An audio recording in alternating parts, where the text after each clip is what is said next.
Olá, pessoal. Começa aqui mais um programa especial Saúde e Diagnóstico, em parceria com a CBDL, Câmara Brasileira de Diagnóstico Laboratorial, que sempre teve um trabalho intenso, mais ainda, então, em função dessa pandemia e de outras doenças também, que ela está muito atenta em relação aos testes laboratoriais e cujas discussões a gente sempre traz aqui com grandes referências do setor. Hoje temos mais um convidado muito importante, além do nosso presidente executivo da CBDL, Carlos Eduardo Gouveia. Carlos, mais uma alegria estar aqui no programa especial Saúde e Diagnóstico, e a gente sabe, né, que, sem dúvida, tem muitas iniciativas, muitas atividades importantes, mas já queria que nessa sua abertura você falasse um pouquinho também sobre as liberações dos autotestes, novos fabricantes que estão vindo para o mercado, e, em especial, também, um grande lançamento que está sendo feito do meuautoteste.com.br. Tudo bem, Carlos? Tudo bem, Elias. Muito obrigado. A gente tem aqui hoje uma pauta bem interessante, bem desafiadora, e nada como assumir grandes desafios sempre ao lado de grandes parceiros, né? A SBPC, Sociedade Brasileira de Patologia Clínica e Medicina Laboratorial, tem um novo presidente, que é o Fábio Brazão, e você já vai apresentá-lo, e que é com muita honra que nós vamos dividir um pouco aqui o espaço.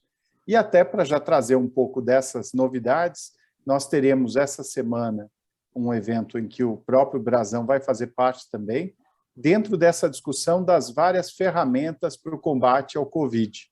Nós começamos lá atrás com o PCR, RT-PCR, inicialmente feito dentro do próprio laboratório, e aí passou a ser industrializado, tomou o aspecto comercial mesmo, de produção industrial, foi disponibilizado no mundo inteiro, e à medida que o PCR ia sendo adotado, com mais ou menos dificuldade em cada país, foram surgindo novas técnicas para o Covid em laboratório e depois até soluções de testes rápidos também, né? E com isso a gente conseguiu sair do teste molecular, chegar ao teste de antígeno e hoje até como um complemento até o próprio autoteste. Dentro desse conceito de autoteste, que é aquele que você empodera o cidadão para buscar o autocuidado, existem algumas, inclusive, alternativas muito interessantes que a gente tem discutido, eu acho que valeria a pena a gente até trocar uma ideia com o Brazão também, sobre a questão da telemedicina e a possibilidade de levar o serviço laboratorial, a assistência, e o conhecimento para uma série de novos campos, inclusive na assistência para quem, às vezes, está fazendo o autoteste e quer uma informação ou um acesso depois mais rápido aos testes complementares e confirmatórios. Então, dessa forma, você vê que a gente vai ter bastante assunto, talvez tenha que programar já a edição 2 e 3 do Especial Saúde aqui com o Fábio. Devolvo para você. Era ótimo, Carlos, com certeza. E como o Carlos já adiantou, temos aqui um convidado muito especial, que é o Dr. Fábio Vasconcelos Brazão, presidente da Sociedade Brasileira de Patologia Clínica e Medicina Laboratorial. Ele tem especialização em patologia clínica na Escola Paulista de Medicina, é médico patologista clínico do Laboratório Ruth Brazão e da Santa Casa de Misericórdia do Pará, além de coordenador médico do Laboratório da Unimed em Belém. Bom, pelo que eu vejo, Carlos, o doutor Brazão é dos nossos, né? Daquele que acha que um dia com 24 horas é muito curto, né? Porque tem tantas atividades, doutor Brazão. Olha, uma alegria tê-lo aqui, parabéns pela sua história. O Carlos deu uma introdução, falou, olha, vale a pena abordar um pouco da história do doutor Brazão. Então, para não sair sem chumbo aqui, conta um pouquinho da sua biografia. Tudo bem, doutor Brazão? Tudo bem. Primeiro, muito obrigado aí, Elias e Carlos, pelo convite, pela oportunidade de participar do programa, estar junto com vocês. A CBDL é uma grande parceira aí nossa da Sociedade Brasileira de Patologia Clínica, Medicina Laboratorial, né? Em vários projetos que desenvolvem aí de forma sustentável, de forma ética, para melhorar o diagnóstico no nosso país, né? Falando um pouquinho de mim, como você pediu aí, eu sou de Belém do Pará, nasci aqui em Belém, estudei, fiz medicina aqui e fui fazer a minha especialização lá na Escola Paulista de Medicina. Fiquei um tempo lá na Escola Paulista. As portas foram abertas lá pelo grande amigo, professor Dr. Dagmar Andreolo, que é professor titular da Escola Paulista no dia atuais. né, a quem eu sou muito grato. E depois também fiz um estágio no Laboratório de Reprodução Humana do Hospital Albert Einstein, em São Paulo. E depois de 4 anos em São Paulo, voltei para Belém. A minha família tem um laboratório de patologia clínica aqui em Belém, do Pará, onde eu estou no momento. E continuei trabalhando na área, sempre trabalhando, apaixonado pela área do laboratório, até que um dia cheguei aí, fui convidado para participar de uma diretoria da nossa sociedade, né?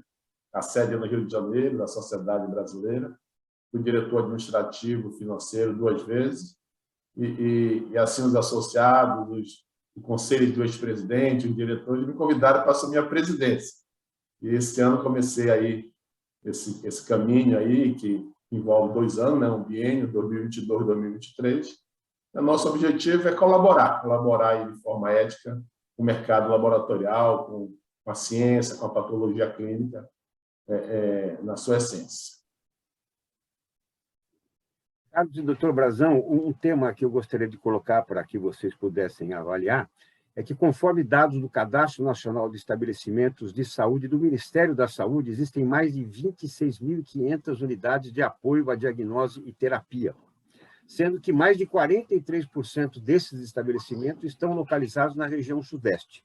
Então, gostaria, Carlos, doutor Brazão, que vocês avaliassem principalmente esses números, né? E também o grande caminho que acredito que há a ser percorrido aqui para trazer equilíbrio em relação a todo o país.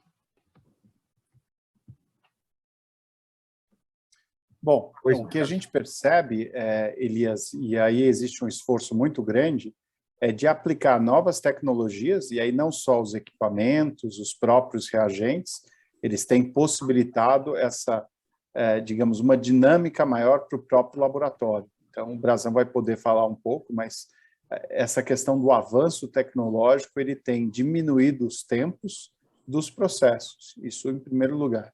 Segundo lugar, existe uma tendência muito grande que é boa e talvez não seja. Também é um outro ponto para discussão, de verticalização. Então, você acaba, às vezes, tendo grandes estruturas que ganham uma escala muito boa e velocidade e acabam prestando serviço para laboratórios ao redor do Brasil inteiro.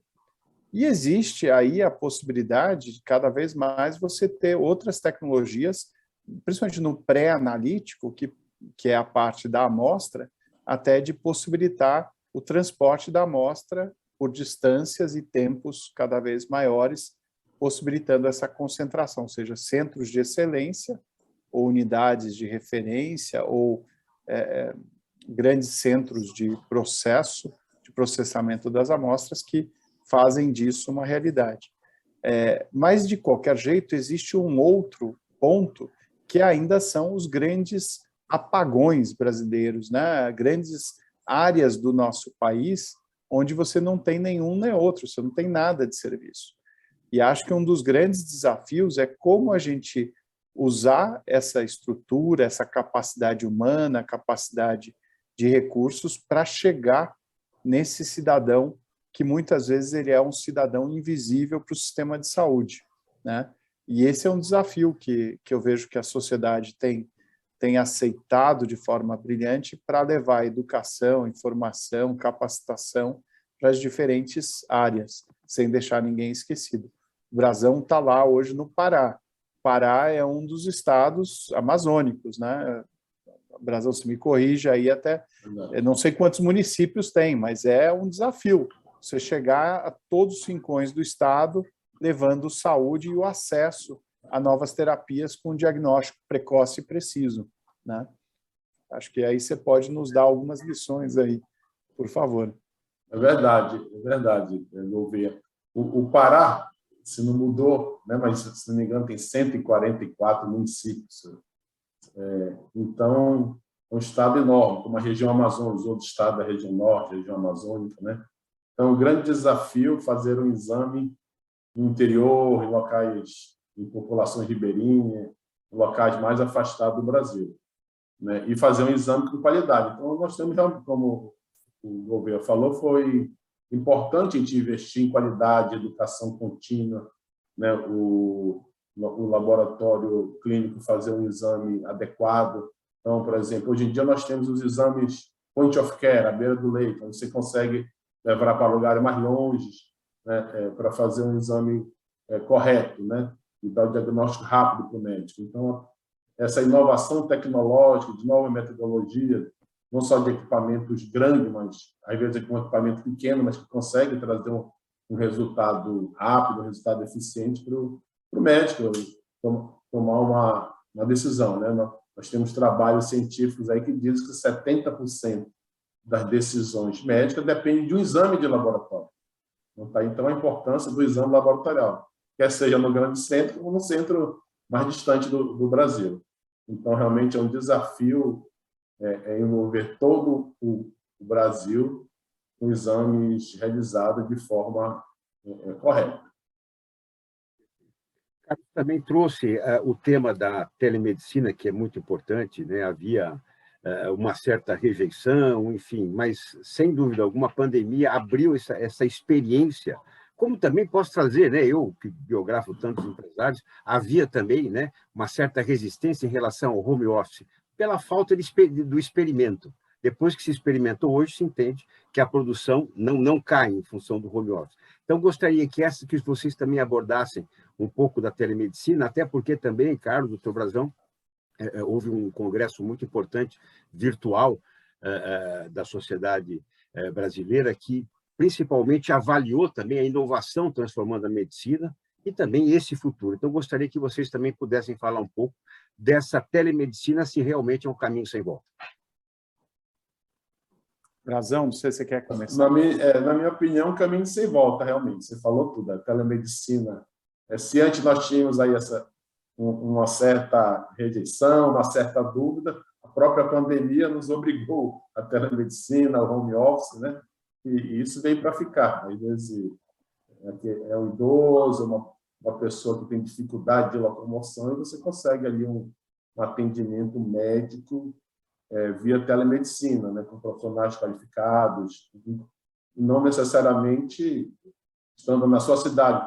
Você pode estar num local distante, de difícil acesso, e o médico está em um grande centro, ou na capital de um estado, onde você pode conseguir um atendimento. Obviamente que algumas vezes você não pode até precisar da presença do médico, mas grande parte a telemedicina. A gente não está deixando de lado o exame físico, nem a anamnese, mas em grande parte você consegue dar um encaminhamento via telemedicina, o médico pedir um exame ali de imagem, um exame laboratorial, né, ter esse retorno do resultado do exame. Eu fico vendo também o telelaboratório, às vezes você vai fazer um exame que precisa olhar no microscópio, você manda uma imagem para o médico de fora, que é mais especializado, por exemplo, em hematologia, ele pode tirar uma dúvida. Então, a informática, a tecnologia de informação ao lado da medicina ali. Eu acho que isso é um caminho sem volta, é um grande avanço, e não podemos fugir disso, né? Eu acho que o Brazão tocou em pontos relevantes, e esse da saúde 4.0, que é exatamente essa integração da tecnologia da informação com o diagnóstico, por exemplo, aí nas suas várias ferramentas, ele é fenomenal, porque ele traz várias possibilidades de ganho para todo mundo, para a sociedade como um todo. Primeiro, a velocidade.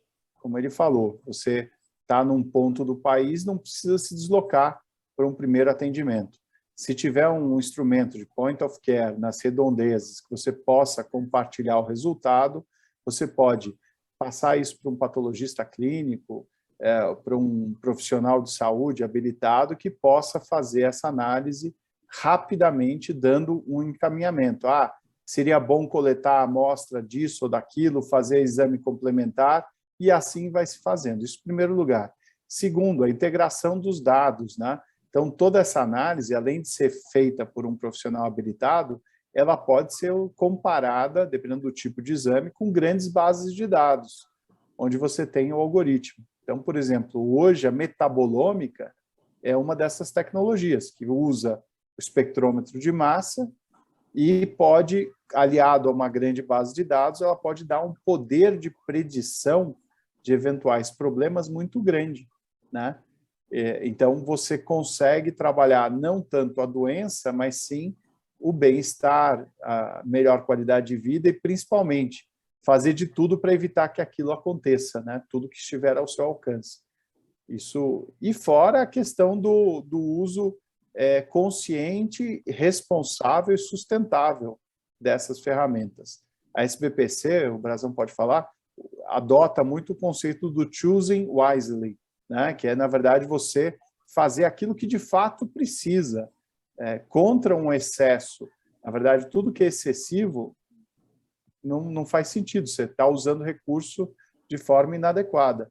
A mesma coisa se aplica para o diagnóstico. O diagnóstico é uma ferramenta que pode ser de precisão, se bem usada, né? Então, a gente, obviamente, quer, e aí eu louvo bastante o trabalho que eles têm feito, e acho que vale a pena o Brazão até comentar, com as sociedades de especialidades, que é mostrar as possibilidades de testes, muitas vezes já aprovados e incorporados no sistema brasileiro, público ou privado, e que o profissional ali na ponta às vezes não conhece, porque está acostumado, até por força do trabalho, falta de tempo de se atualizar, ele não conhece aquela nova ferramenta, que economizaria tempo e uma série de outros exames que hoje já são obsoletos. Então, esse é um tema que tem que ter coragem, mas é importante encarar, né, Brazão? Não sei o que você acha. Com certeza. O governo falou no Choose Wisely, que é um projeto importante, né? O negócio não é pedir exame de imagem, mas pedir o exame correto na hora certa, né? Então, hoje, com a tecnologia, com a inovação, com a produção de novos equipamentos, novos exames, então tem exames mais adequados para se encaixar naquele quadro clínico, né? E a gente também trabalha, divulga essa parte científica. E apoiando o projeto junto à ANS, de forma ética, por exemplo, quando o exame precisa entrar no rol de procedimento da ANS. O rol são aqueles exames onde a população vai ter direito a fazer o exame pelo seu plano de saúde. Então, o que acontece hoje em dia, é um ponto muito importante isso, às vezes o exame entra no rol e nem a população, grande parte da população não sabe que o exame entrou no rol, e parte da classe médica não sabe também que o seu paciente pode fazer o exame pelo plano de saúde. Nós temos um grande exemplo, por exemplo, no Covid, quando entrou o teste de antígeno no Covid, em 24 horas toda a população, toda a classe médica já sabia que estava no rol, que podia fazer o exame pelo plano de saúde. Por quê? Foi divulgado pela imprensa.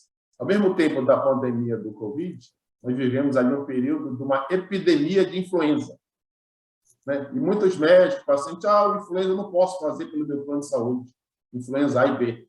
E os exames de influenza, tanto o teste de antígeno para influenza, teste rápido, como o exame de PCR para influenza, já estava no rol há mais de um ano atrás.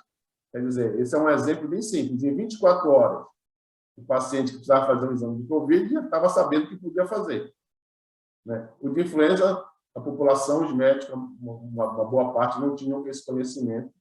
Então, esse acesso ao exame, acesso à informação do que pode ser feito, que você tem direito a fazer, é muito importante a gente trabalhar nesse sentido. Inclusive, é uma das metas dentro de um projeto ético da SBPC, divulgar para a população a importância do exame A, B ou C, né? Informar se você tem direito a fazer o exame pelo seu plano de saúde, onde o médico, no momento adequado, de acordo com o quadro clínico, pode solicitar aquele exame. Então, esse acesso à informação é um item bastante importante no nosso trabalho.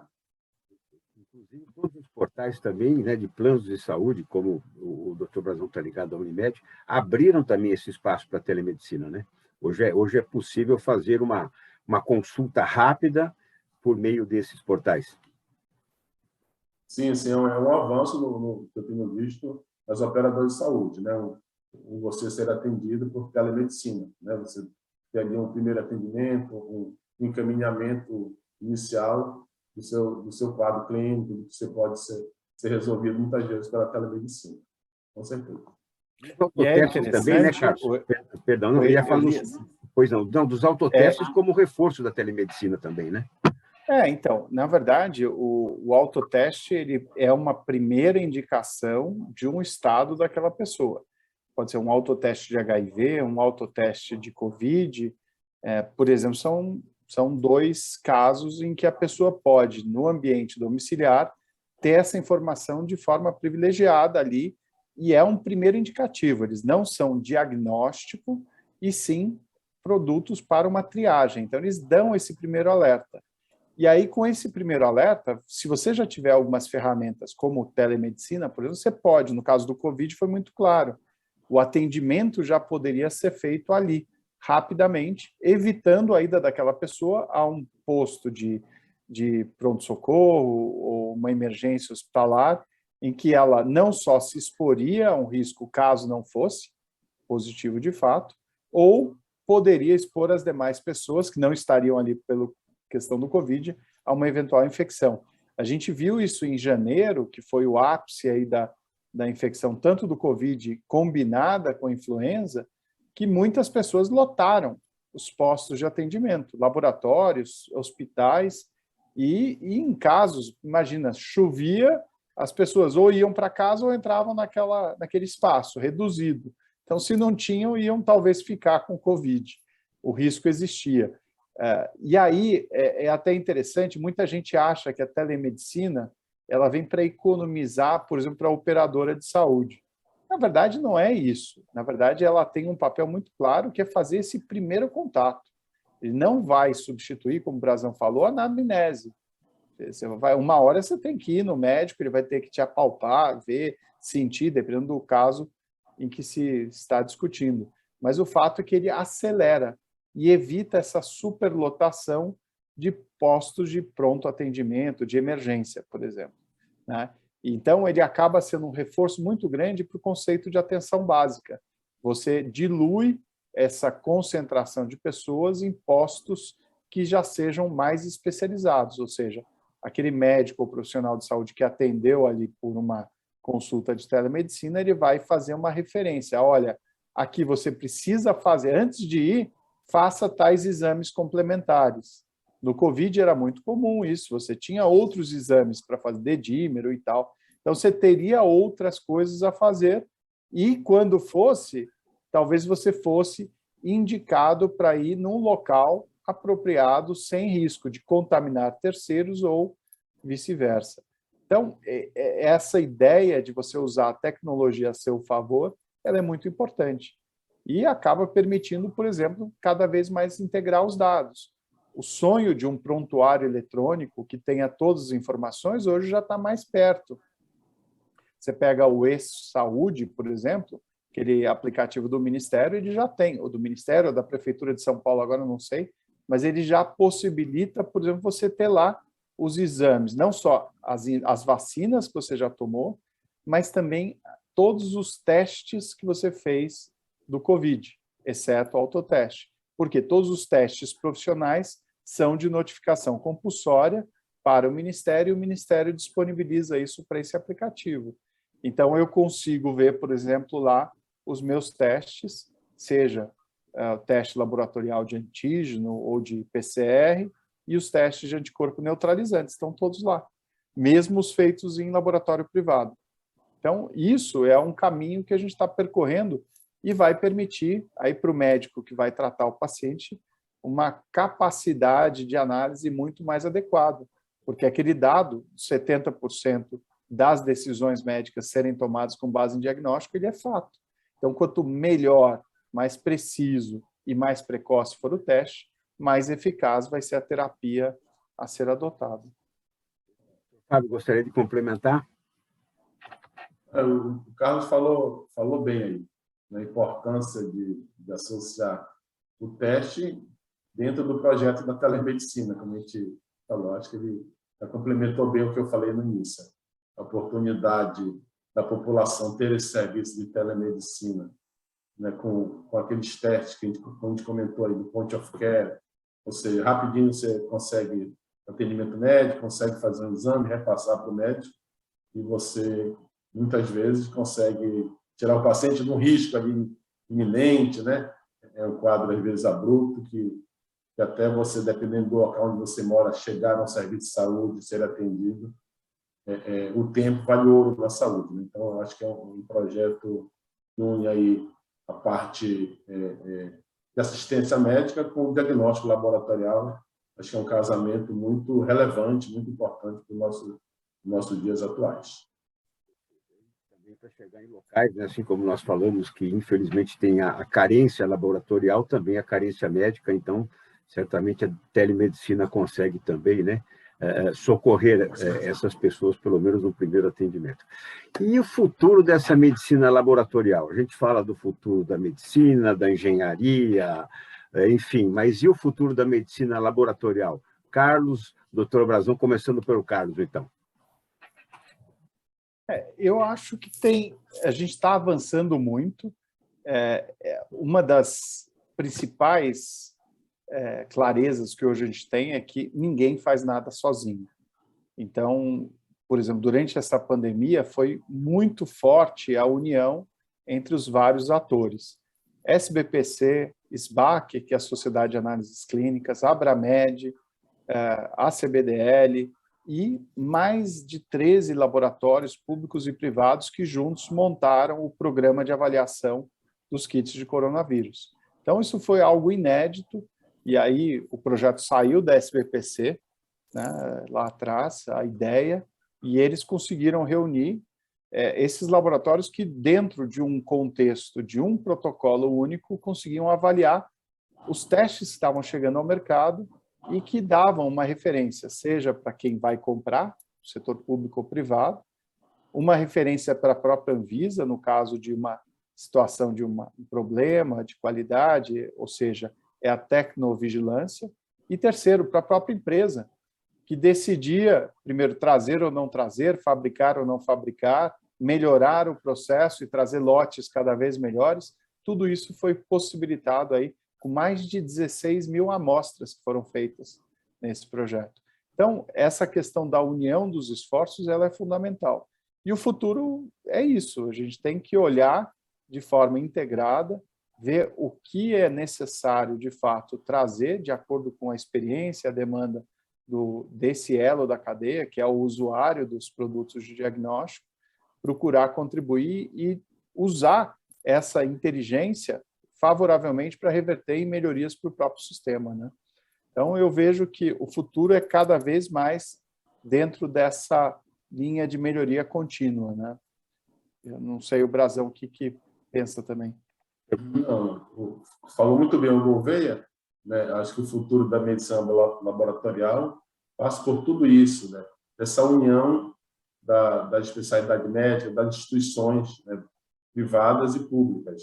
Por exemplo, a SBPC tem feito vários eventos, vários termos de cooperação com outras sociedades de especialidade médica. Vamos ter, por exemplo, no passado, vamos ter eventos também agora no primeiro e segundo semestre desse ano, onde a gente consegue consensar ideias não só na clínica, com o laboratório, né? União da clínica com o laboratório. Então, é exatamente uma das funções do patologista clínico, unir ali o laboratório, levar a informação, discutir o melhor momento, o melhor exame, junto com a equipe médica ali do serviço do hospital, do serviço ambulatorial, né? Então, a gente tem feito isso junto com outras sociedades médicas, tanto que, preocupado com isso, nós acabamos de montar um projeto aí que é o Educa Med Lab, que é um projeto onde a gente vai levar inúmeras aulas, videoaulas de assuntos laboratoriais para as faculdades de medicina, é uma carência nas faculdades de medicina,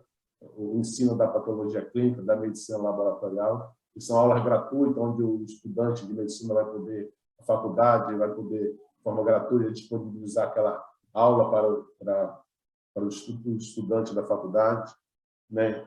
E a nossa sociedade tem trabalhado nesse sentido. Eu não estou sozinho lá, nós temos mais 8 diretores que trabalhamos juntos. Nós montamos agora, nomeamos os coordenadores do comitê científico. Temos 15 comitês científicos na sociedade para apoiar esses projetos diversos, não só em reuniões científicas, em jornadas. No segundo semestre, teremos o nosso congresso, o Congresso Brasileiro, em Florianópolis, em outubro, né? Todo mundo está com vontade de voltar ali um pouquinho do presencial. Vai ser um congresso híbrido, mas há sempre aquela vontade de encontrar um colega, discutir um tema ali de forma presencial, né? Então, eu acho que esse futuro promissor, nós juntos, trabalhando junto com a CBDL, que onde as indústrias também apoiam o nosso trabalho científico com ideias, né, com um trabalho conjunto. Essa união das entidades também é muito importante.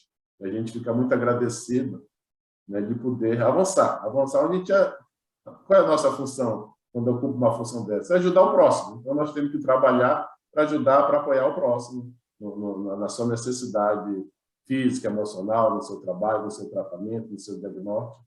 Essa que é a nossa principal função como sociedade, como ser humano. E o principal também, Elias, constantemente nós nos reinventarmos, né? Vermos como a gente pode estar atualizado com essas novas demandas e, ao mesmo tempo, usando da tecnologia a nosso favor.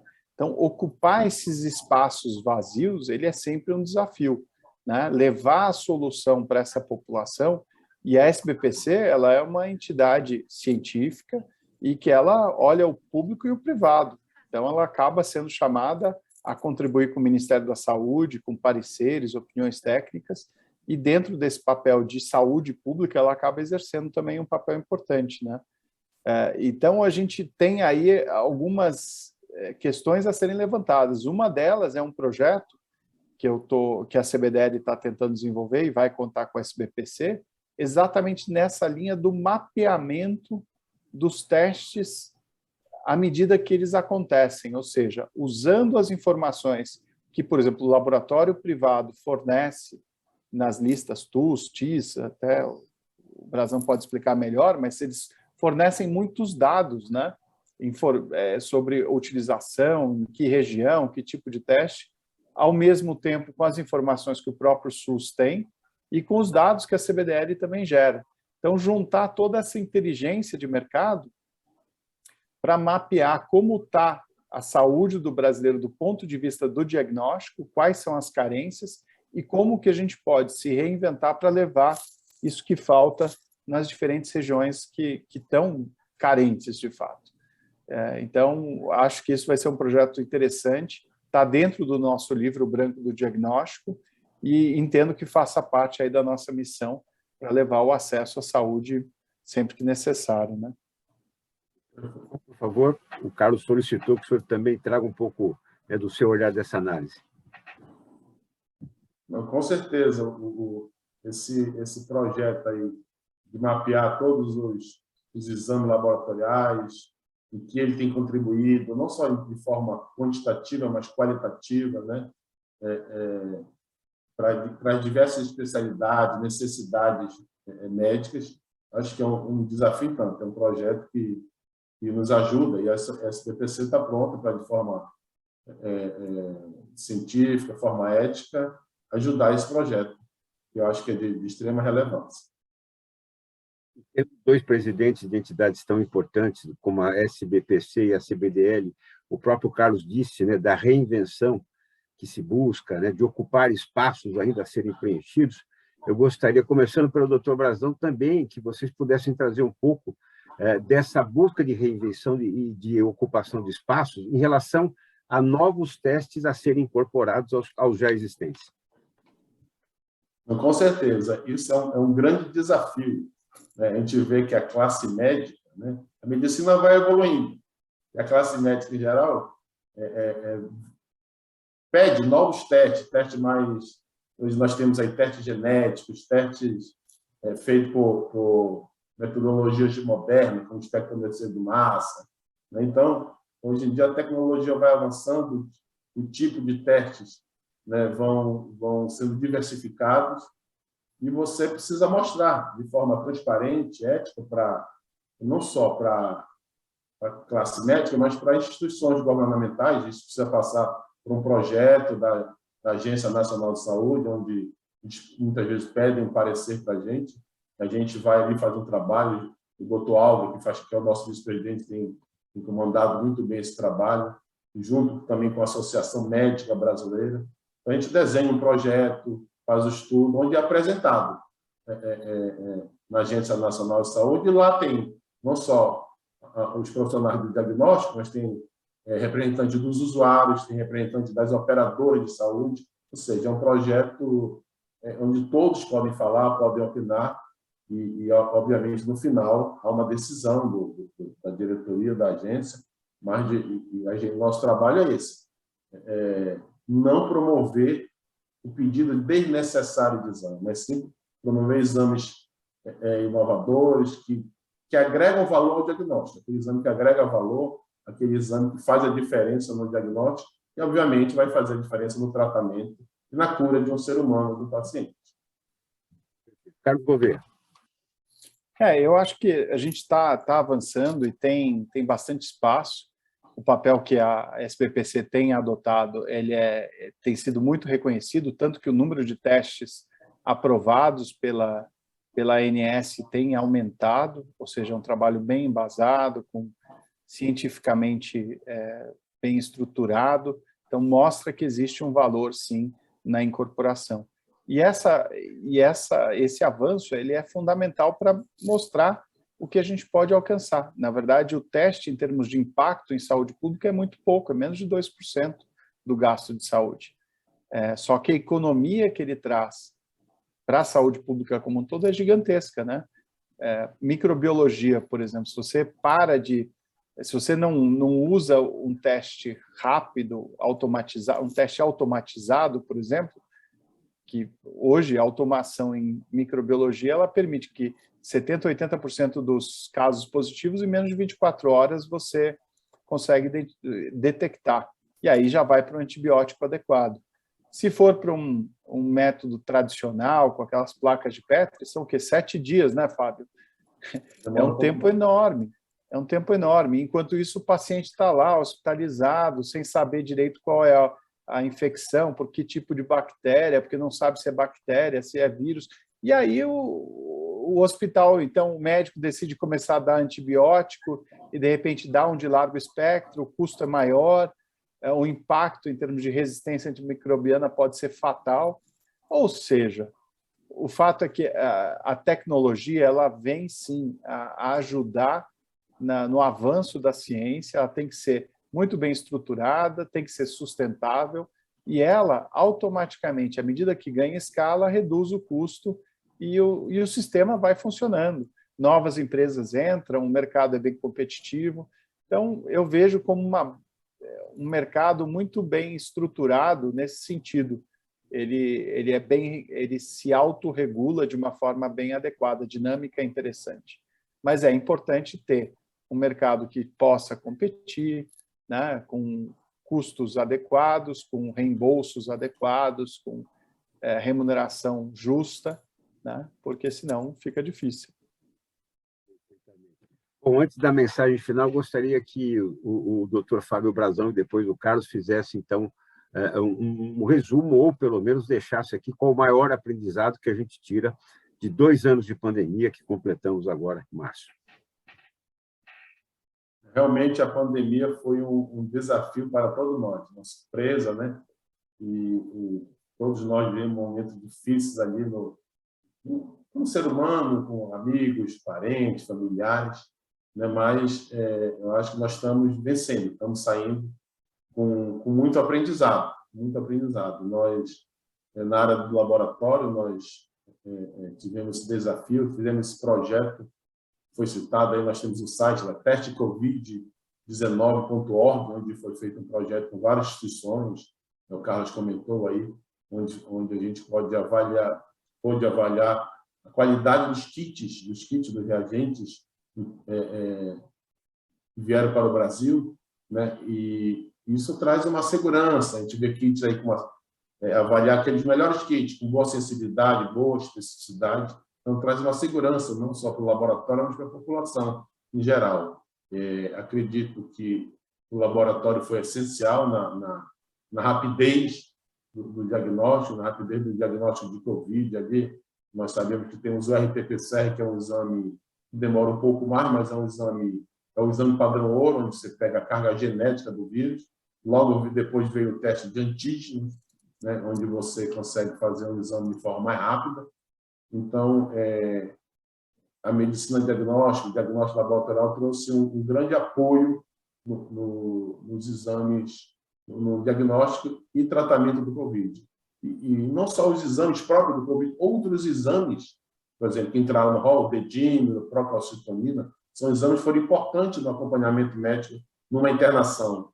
Então, às vezes, o paciente ali no hospital precisava fazer exames rápidos, exames modernos, exames de forma que pudesse ajudar o médico a tomar uma conduta mais adequada e mais eficiente. Então, acredito que o diagnóstico laboratorial, não só na pandemia, mas tem apoiado a medicina. Eu digo sempre que um exame laboratorial no hospital não deve ser avaliado só o custo do exame, mas sim o apoio que o exame dá no correto tratamento, no giro de leito mais rápido, evita, às vezes, que o paciente fique deitado no leito, fique internado por mais tempo.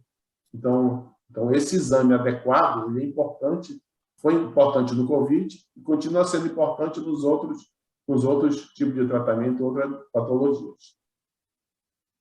Carlos, entre tantos, qual o maior aprendizado que a gente tira desses 2 anos de pandemia? Acho que valorizar a vida, né, Elias? Acho que o principal é esse. A gente vê como as coisas são tão fáceis de se desaparecerem, né? Um dia você está, no dia seguinte já não está mais. Todos nós perdemos entes queridos, perdemos muitas coisas que a gente valorizava e que, de repente, percebe que não era tão importante assim. Então, acho que tem um pouco de cada coisa e ressignificar tudo isso dentro do nosso trabalho, da nossa vida. E tentar, de fato, trabalhar para coisas que possam deixar um legado aí para as próximas gerações. Dentro da área da saúde está muito claro isso. A união de esforços das diversas entidades ela é fundamental, né, para criar um ambiente cada vez mais propício para os grandes desafios que virão. A pandemia do Covid foi a primeira em muito tempo, não foi a primeira de todas, mas foi a última que nós vimos. Mas haverá outras. E por quê? Cada vez mais aquele conceito do One Health, saúde única, ele vai prevalecer. É o meio ambiente que afeta a saúde animal que pode afetar a saúde humana. E, infelizmente, você colocando um deles ou todos em desequilíbrio, muitos problemas virão. E a gente tem que estar preparado. E eu acho que esses 2 anos trouxeram várias lições que precisam ser, de fato, muito bem guardadas até para servirem de instrumento para um preparo melhor aí diante dessas novas dificuldades que poderão vir, né? Muito bem observado por vocês e, sem dúvida alguma, são muitas as lições, mas essa valorização da vida, em especial também, né, da atenção dos testes, né, nesse período, sem dúvida alguma, ficam como grandes marcas e registros aqui. Dr. Fábio Vasconcelos Brazão, presidente da Sociedade Brasileira de Patologia Clínica e Medicina Laboratorial, muito obrigado por participar conosco. Gostaria que você deixasse uma mensagem final e também convidasse a quem está nos acompanhando para acompanhar, para assistir, para estar presente, como você disse, vai ser, né? Vai ter essa retomada, né, do evento presencial do 54º Congresso Brasileiro de Patologia Clínica e Medicina Laboratorial. Pois não, doutor Fábio. Muito obrigado. Então, já finalizando aqui, agradecendo a oportunidade de conversar um pouquinho em nome da nossa Sociedade Brasileira de Patologia Clínica e Medicina Laboratorial. E eu digo que, além de valorizar a vida, é você, independente da função que você ocupe, do trabalho, do estilo de vida, é você ter humildade, um aprendizado da pandemia. Todo mundo ficou no mesmo patamar. A gente ter humildade, respeitar o próximo, amar o próximo, saber perdoar, né? Saber perdoar, né? Porque a vida passa rápido. Hoje em dia a gente tem parentes, tem amigos ao nosso lado e logo depois eles não estão mais do nosso lado. Então, procurar conviver bem, procurar unir as pessoas. Eu acho que é muito valoroso esse mandamento de Deus, né? Que a gente quer amar ao próximo. Eu acho que é a mensagem importante, a gente, independente do que a gente faça, a gente tem que cultivar isso aí. E aproveito para convidar, como foi falado, o nosso congresso será em outubro, em Florianópolis, de 4 a 8 de outubro. É uma retomada do evento presencial, onde a gente vai discutir inúmeros temas, junto com inúmeros profissionais do laboratório e da classe médica, no nosso congresso brasileiro.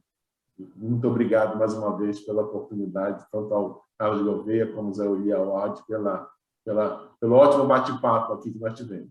Com certeza. Muito obrigado, doutor Fábio. Carlos Eduardo Gouveia, também sua mensagem, né? Agradecendo já quem nos acompanha neste especial Saúde Diagnóstico e, claro, também trazendo um pouco, né, relembrando ainda essa iniciativa do meuautoteste.com.br. Perfeito. Obrigado, Elias. Assim como a gente fez a iniciativa de criar esse programa de avaliação, esse site, o meuautoteste.com.br, ele vai trazer a possibilidade de dar mais informações sobre a questão do autoteste para o COVID.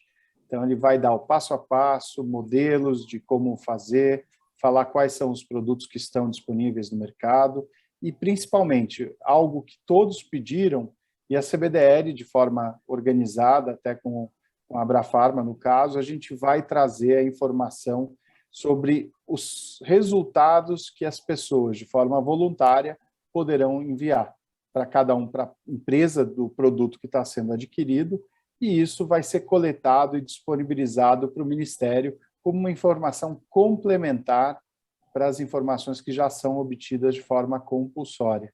Ou seja, aquele mapeamento epidemiológico, aquele trabalho que o Ministério já faz, ele pode ter um aliado adicional, que é essa informação do próprio consumidor, trazendo tanto a informação sobre sua região geográfica, através do CEP, que ele pode informar, bem como o resultado positivo ou negativo, dando essa informação importante para a gente complementar as políticas de saúde pública. Né? Então, isso vai estar disponível a partir do dia 7, que é exatamente o último evento da série de webinars internacionais que nós estamos fazendo. O Brazão será uma das personalidades que fará parte de uma mesa redonda, com membros do Ministério, do CONAS, da própria indústria, várias outras entidades, além da FIND, da OMS e da CHAI, que é a Clinton Health Access Initiative, e o pessoal da London School. Então, é um evento internacional, nos vários idiomas. Inscrição gratuita pode ser feita pelo site da cbdl.org.br e convido a todos.